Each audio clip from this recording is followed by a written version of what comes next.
Delhi high court के justice Yashwant Verma, इस नाम को तो आप जानते ही होंगे।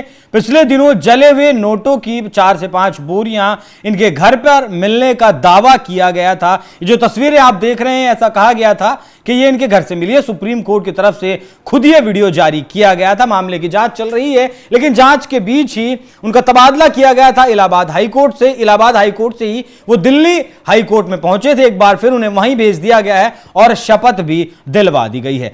आमतौर पर जब किसी जस्टिस को शपथ दिलवाई जाती है तब एक समारोह होता है, उसमें शपथ दिलवाई जाती है, लेकिन जस्टिस यशवंत वर्मा को सीजीआई के चैम्बर में शपथ दिलवाई गई। चोरी छुपे ये शपथ आखिर क्यों दिलवाई गई, उसी पर चर्चा करेंगे कि जले हुए जो नोट हैं वो कहां हैं, और चर्चा करेंगे कि इलाहाबाद हाई कोर्ट के जो वकील हैं उनका रिएक्शन क्या कुछ है। चर्चा करने के लिए मेरे साथ मौजूद हैं योगेश अग्रवाल जी। सर, बहुत बहुत स्वागत आपका।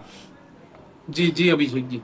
सर, ये शपथ तो दिलवा दी गई जज साहब को, अब चोरी छुपे दिलवाई गई सिर्फ चैम्बर में, ऐसा क्यों? देखिए, चोरी छुपे दिलवाई गई है, अभी तो शपथ क्यों दिलवाई गई है यही बहुत बड़ा क्वेश्चन है। क्योंकि अभी सुप्रीम कोर्ट ने साथ में ये भी बोला है कि इनको इलाहाबाद हाई कोर्ट तो भेज रहे हैं, लेकिन ये कोई फैसला नहीं सुनाएंगे।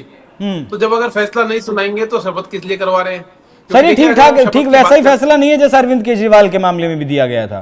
बिल्कुल, मतलब समझिए, एक जस्टिस अगर किसी हाई कोर्ट के अंदर एज ए जज अपॉइंट हो रहे हैं और उनको खाली एडमिनिस्ट्रेटिव वर्क दिया जाएगा तो शपथ किस लिए है? शपथ तो इसलिए होती है कि वो अपने पद का दुरुपयोग नहीं करेंगे। अब अगर उनको काम ही एडमिनिस्ट्रेशन का दिया जाएगा तो वहां तो दुरुपयोग करना, पद का दुरुपयोग हो ही नहीं सकता है। तो शपथ किस लिए दिलवाई गई है? और वहां पर ऑलरेडी बार एसोसिएशन, जो हाईकोर्ट की इलाहाबाद हाईकोर्ट की बार एसोसिएशन थी, पहले इनके खिलाफ में बोल चुकी है कि हम इनको यहाँ पर काम नहीं करने देंगे या इनको यहाँ पर शपथ ग्रहण समारोह में हम उनके शामिल नहीं होंगे। अब जब उन्होंने बोल दिया शामिल नहीं होंगे तो चुपके से कमरे में जाकर के शपथ दिलवा दी गई और इनको जज की लिस्ट के अंदर इनका नाम डाल दिया गया। तो देखिए, अब ये जो पूरा का पूरा मामला है, इसके अंदर लीपापोती हो रही है। पहले नोट जले हुए मिलते हैं, एक हफ्ते तक उसको छुपाया जाता है। एक हफ्ते बाद जब एक न्यूज़पेपर उसको उजागर करता है तो सुप्रीम कोर्ट उसके ऊपर आपाधापी में 3 जजेस की कमेटी को बैठा देती है, इसकी इंक्वायरी के लिए आदेश दे देती है। बाद में अब जो कॉलेजियम का फैसला था कि इनको इलाहाबाद हाई कोर्ट भेज दो एक सजा के रूप में, तो ये बोला जाता है कि ये सजा नहीं है, इनको तो हमने वैसे ही ट्रांसफर करना था। और अब बाद में भी इनको वहीं ट्रांसफर करा जाता है जहां पहले से बोला जा रहा था। तो कहीं ना कहीं एक माइंड मेकअप पहले से ही किया जा चुका था कि सर, एक बहुत जरूरी सवाल पता है क्या बनता है? बहुत जरूरी सवाल ये बनता है कि जो 3 सवाल सुप्रीम कोर्ट की तरफ से जस्टिस यशवंत वर्मा से पूछे गए कि भाई आपके पास पैसे कहां से आए, सोर्स क्या था उसका, इस पर जस्टिस वर्मा ने भी जवाब दिया। अभी पिछले हफ्ते जवाब दिया, उन्होंने कहा कि जब 14 तारीख में आग लगी, मैं उस वक्त घर पर नहीं था। 15 तारीख में जब मैं घर पर आया, 15 मार्च के दिन, तो मुझे वो नोट ना तो मिले ना दिखाए गए। अब सवाल ये भी है कि नोट कहां है, और जब जस्टिस साहब ने कह दिया कि मुझे दिखाई नहीं गए तो फिर मामला ही कुछ नहीं बनता है। देखिए अभिषेक जी, ये तो इन्होंने कानूनी सलाह लेने के बाद ऐसे जवाब दिए। क्योंकि अगर हम पुराने इनकी बात सुनते हैं, पुरानी रिपोर्ट्स के अंदर यह आया था, इन्होंने बोला था कि वो जो स्पेस है जहां पर ये नोट मिले हैं, खुद की इनकी स्टेटमेंट थी कि जहां पर वो नोट मिले हैं वो मेरे बंगले का हिस्सा नहीं है। तो इसका मतलब ये मानते हैं कि नोट तो वहां पर मिले थे।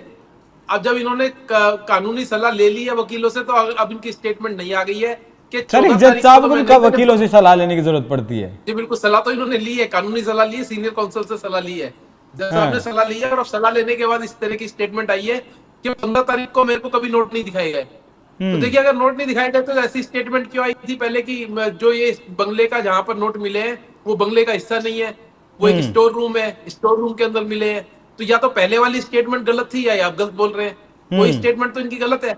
पहले तो ये बोला जाता है कि वो जो स्टोर रूम है वो बंगले का हिस्सा नहीं है, वहां पर हमारे एम्प्लॉइज का आना जाना है, मेरे साथ साजिश रची जा रही है, मैं इनके खिलाफ कोई साजिश की जा रही है जिसके तहत इनको फंसाया जा रहा है। अब ये बोलते हैं कि 15 तारीख को मेरे को नोट दिखाए नहीं गए, इसका मतलब कोई नोट वहां से मिले ही नहीं है। थोड़े दिनों बाद तो ये बोला जाएगा 500 के नोट वो थे ही नहीं वहां पर, वो कोई इंसिडेंट ही नहीं हुआ था, वहां फायर भी नहीं हुआ था, ये भी बोल दिया जाएगा। वो फायर भी किसी और घर में हुई थी, ये भी बोल सकते हैं। तो देखिए सर, इनडायरेक्टली बोला तो वही जा रहा है, समझने की बात है बस। देखिए, लीगली ठीक है, वो अपना डिफेंस ले रहे हैं, ठीक है, लेकिन चीजों में बहुत ज्यादा आपस में कॉन्ट्राडिक्शंस है।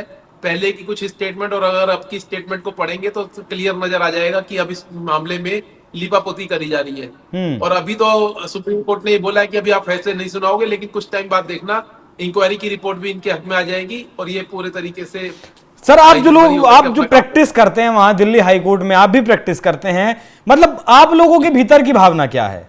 आप लोगों को क्या लग रहा है? ठगा हुआ महसूस नहीं हो रहा है? नहीं देखिए,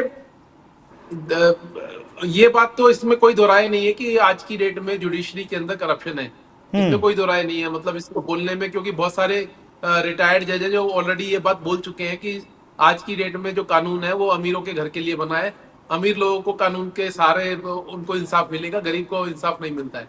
तो इसमें तो कोई क्या भ्रांति वाली बात नहीं है। अगर पुराने रिटायर्ड जस्टिस ऐसी बात बोल रहे हैं तो उन्होंने कुछ ना कुछ देखा होगा, अपने सिस्टम में रहते हुए ऐसी चीजें देखी होंगी, तभी ऐसी बात बोली जा रही है। तो ठीक है, लेकिन अब किसी पर्टिकुलर पर्सन को हम टारगेट नहीं कर सकते हैं। चलिए मेरा आखिरी सवाल सर, जी, इलाहाबाद हाईकोर्ट के वकीलों ने पहले भी विरोध किया था कि हमको डस्टबिन नहीं है कि आप कुछ भी कचरा उठाकर यहां डाल दें।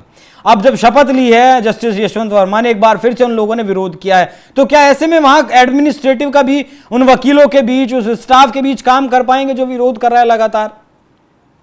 देखिए काम करना बड़ा ही मुश्किल होगा, क्योंकि अगर बार एसोसिएशन उनके खिलाफ खड़ी है और वो बार बार ये बोल रहे हैं कि हम इम्पीचमेंट की कार्यवाही यहाँ पर चाहते हैं, इनके खिलाफ हो।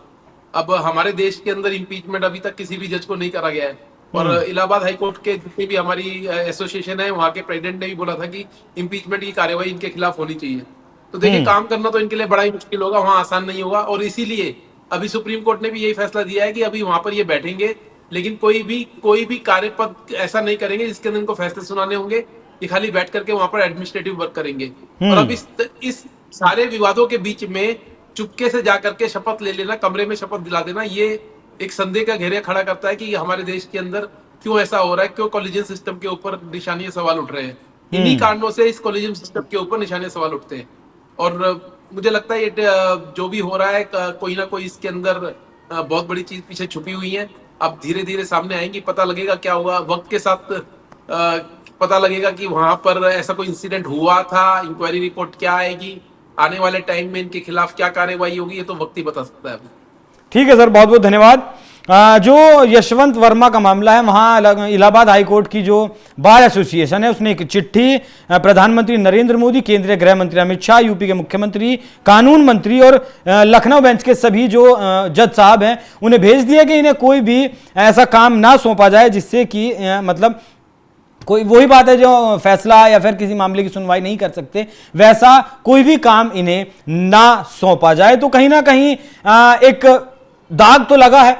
अब उस दाग को माननीय सुप्रीम कोर्ट किस तरीके से धोती है, क्या इस तरीके से धोती है जो आम आदमी की नजर में फिलहाल एक शक की गुंजाइश है कि ये नोट कहां से आए, अब कहां चले गए, क्या वो शक को सुबह खत्म करने में सुप्रीम कोर्ट कामयाब रहती है, या फिर बस वक्त गुजरेगा, मामला दब जाएगा और फिर इस बारे में कोई बात नहीं करेगा। सवाल ज्यों का त्यों वहीं खड़ा रहेगा कि आखिर नोट आए कहां से थे और आखिर नोट गए कहां हैं।